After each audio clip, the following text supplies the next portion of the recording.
안녕하세요.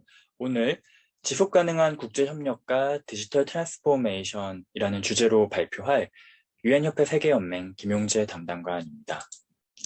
오늘 이 자리에 참석하신 분들이 디지털 트랜스포메이션에 많은 관심을 가지고 계신 것으로 알고 있습니다. 그럼에도 불구하고 국제협력이라는 분야와 이 단어가 어떻게 결합될 수 있을까? 이것은 굉장히 생소하시리라 생각을 합니다. 제가 국제협력을 위해서 일을 하는 사람이 이 문제를 여러분께 말씀드리고자 하는 이유는 이 두 가지의 조합으로 말미암아 지속 가능한 발전이 가능하다라는 저의 확신을 말씀드리고 싶기 때문입니다. 제가 근무하고 있는 유엔협회 세계연맹이라는 조직은 유엔 본부가 있는 뉴욕과 제네바 그리고 서울에 사무국을 두고 있습니다. 그리고 벨기에 브뤼셀과 전 세계 100여 개 유엔 회원국에 저희 유엔 협회가 존재하고 있는데요. 이렇게 전 세계적인 조직을 가지고 저희는 이 각 지역, 각 국가에서의 액션이 글로벌 임팩트로 연결될 수 있다는 확신을 가지고 유엔이 목표로 하고 있는 여러 목표들의 달성을 위해서 애쓰고 있습니다.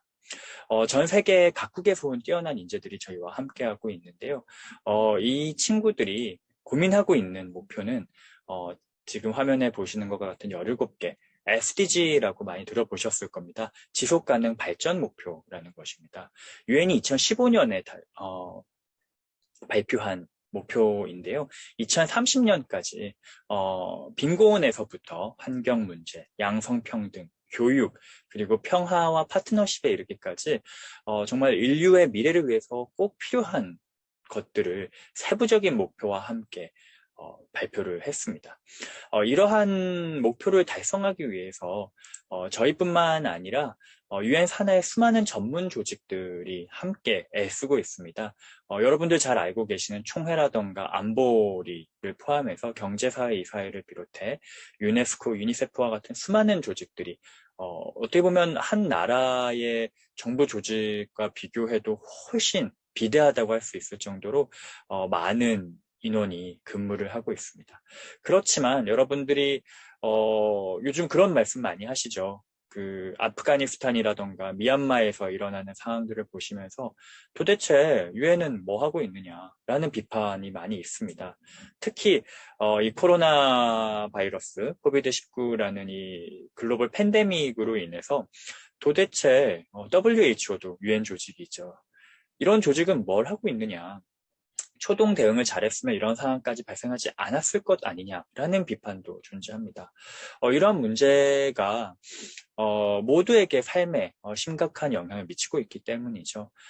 전 세계 한 해에 이제 전 세계를 여행하는 글로벌 세계 여행 관광객 숫자가 15억에서 4억으로 급감하고 모든 산업 분야 그리고 뭐 실제로 목숨을 잃는 분들까지 발생하고 있으니까요. 이러한 것으로 인해서 국제 교류와 협력이 둔화된 것은 두말할 필요가 없습니다. 특히 비행기라던가 이렇게 이동을 해서 만나고 교류하는 게 어려워지면서 실질적으로 이런 여러 유엔에서 지시하고 또 목표로 하는 여러 목표들이 이제 달성하는데 어려움이 있는 것이 아니냐. 빨간불이 켜졌다라는 말이 나오고 있기도 합니다. 이러한 상황에서 유엔 조직들도 디지털 트랜스포메이션이 우리가 이 팬데믹으로 인한 이 상황을 돌파할 수 있는 중요한 기술이 아닐까. 그런 기술 전환에 우리도 관심을 가져야 하지 않을까 하는 것에 대한 공감대가 형성되고 있습니다. 어떻게 보면 언젠가는 다가올 일이었겠지만 어떻게 보면 이런 팬데믹이 그 시기를 조금 앞당겼다고 말씀드릴 수도 있을 것 같습니다. 이것을 위해서 UN 피스키핑, 평화유지군이죠. 이쪽에서는 스트래티지를 발표를 했습니다. 어떻게 디지털 트랜스포메이션을 진행할 것인가, 그리고 중요한 포인트가 무엇인가라는 것을 34페이지에 달하는 분량으로 지난 8월에 발표를 했었는데요. 여기서 저는 중요한 두 가지 포인트를 여러분께 말씀을 드리고 싶습니다. 뭐 당연히 여러 가지 지점들이 있겠지만 이러한 국제 협력을 목표로 하는 입장에서는 이 디지털 기술을 활용함으로써 여러 효율적인 것들이 가능하겠지만 제일 먼저 달성이 되어야 하는 것은 바로 정보 보안, 안전이라는 것과 그리고 이것이 어떤 기술이 발전해 있는 나라와 기업의 혜택이 돌아가는 것이 아니라 저개발국이라던가 개발도상국에도 충분히 그 혜택이 돌아가고 접근이 보장될 수 있어야 한다라는 문제입니다. 이 두 가지 포인트가 확보가 되지 않는다면 디지털 트랜스포메이션이라는 것의 효용은 제한될 수밖에 없다는 것이죠. 그 지점에서 저희 유엔협회 세계연맹에서도 아주 작지만 의미 있는 그리고 실질적인 노력을 하고 있습니다. 오늘은 저희 조직에서 하고 있는 몇 가지 사례를 말씀드리고자 합니다. 저희가 하고 있는 세계 평화를 위한 그리고 청년들의 참여를 활성화시키기 위한 프로그램 중에서 Peace Fellows 프로그램이라는 것이 있습니다. 바로 한반도를 무대로 해서 이 한반도, 전 세계에서 유일하게 남아있는 전쟁의 와중에 있는 국가죠. 휴전 상태에 있기 때문에 그렇게 얘기를 하는데요. 이 현장에 전 세계 청년들이 모여서 함께 이 평화를 어떻게 건설할 것인지 그리고 그러한 변화를 가져올 것인지에 대한 토론을 하는 프로그램입니다. 이 프로그램을 위해서 작년 초 코로나가 시작되기 직전에 저희가 이 프로그램을 진행을 했는데 전 세계 청년들이 DMZ도 방문하고 함께 만나서 토론도 하고 아주 뜻깊은 시간을 보냈습니다. 하지만 코로나 이후에 이제 이 프로그램을 이어갈 수가 없는 상황에 저희는 봉착하게 되었죠. 그래서 올해 8월에는 이것을 줌이라던가 그리고 유튜브 영상을 활용해서 저희가 온라인 프로그램으로 진행을 했습니다. 그래서 15개국에서 30명의 학생들이 훨씬 적은 비용 부담으로 이 프로그램에 참여할 수 있었고요. 상당히 만족도 높은 프로그램을 만들어낼 수 있었습니다. 하지만 여전한 한계가 있었습니다. 만나서 교류할 때만큼 그 현장감을 전달하거나 깊이 있는 교류를 하는데 어려움이 있었습니다. 그래서 저희는 이러한 작은 발걸음에 그치지 않고 더 나아가 보자. 특히 메타버스라는 것을 활용해 보자라는 생각을 하게 되었고요. 이달 말이죠. 2021년 11월에는 메타버스를 일부 활용한 프로그램을 준비를 하고 있는데요.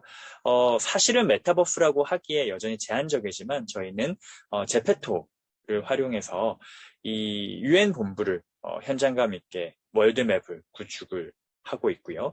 그리고 벤타비아를 활용해서 실질적인 토론과 강의를 이 어플리케이션을 활용할 수 있도록 준비를 하고 있습니다.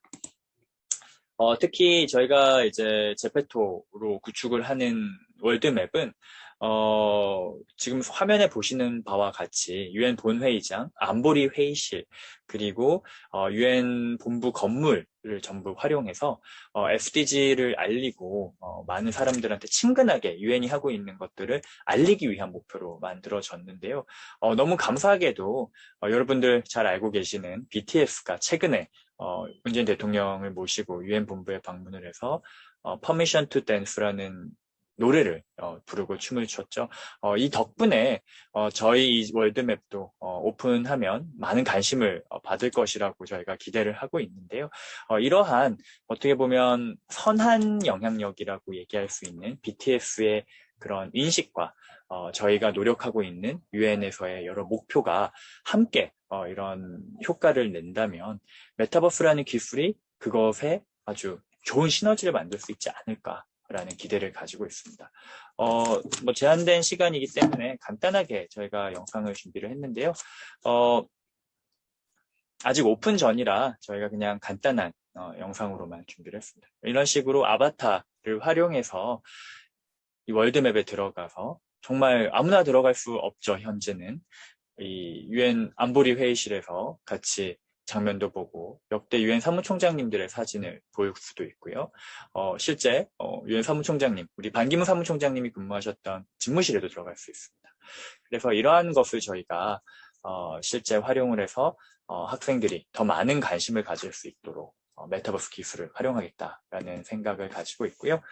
방금 말씀드렸던 벤타 VR 같은 경우는 현대 퓨처넷과 코리아 헤럴드 그룹의 함께 파트너십을 통해서 저희가 더욱 발전적인 프로그램들을 만들어갈 수 있지 않을까라는 기대를 가지고 있습니다.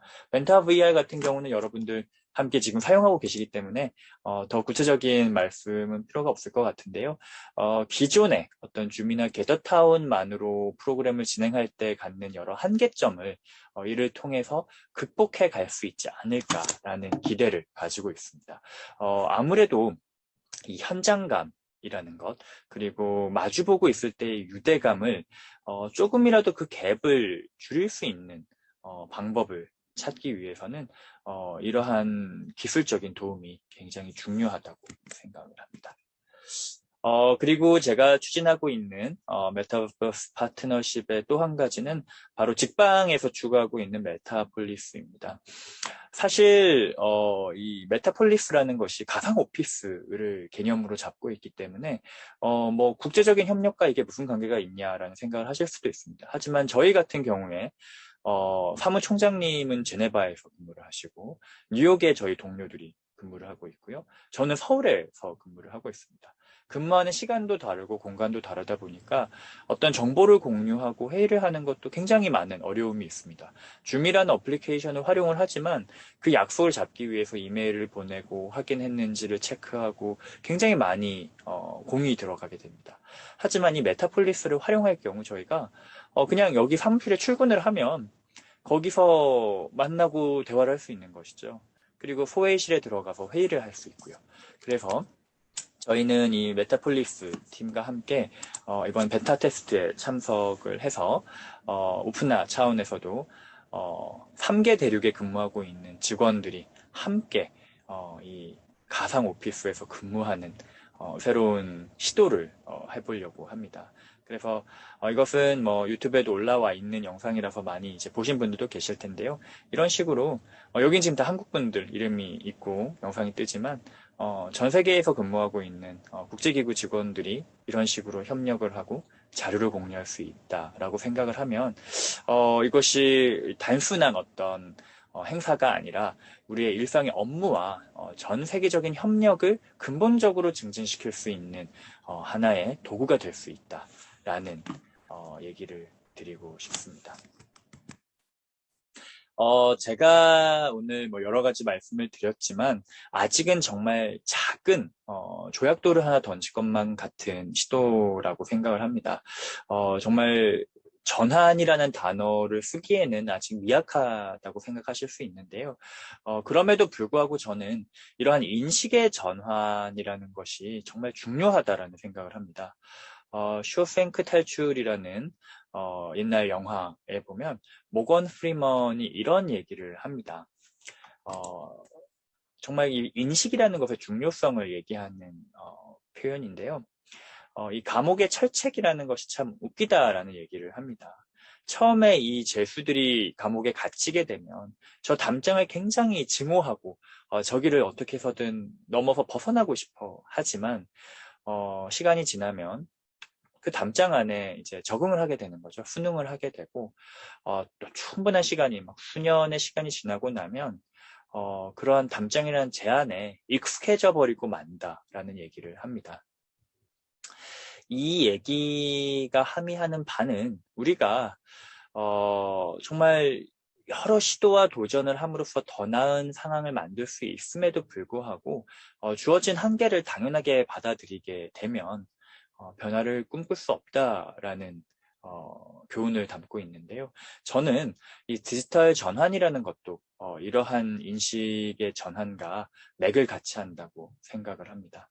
그래서 여기 계신 많은 분들이 다양한 기술과 그리고 아이디어를 통해서 제가 일하고 있는 국제협력이라는 분야는 하나의 분야에 불과하지만 이러한 다양한 분야에서 또 융합과 포용 그리고 협력이 이루어져서 더 나은 미래를 만들고 우리의 후속 세대들에게 꿈과 희망을 줄 수 있는 그러한 것이 이 기술을 통해서 가능해지기를 간절히 바라봅니다.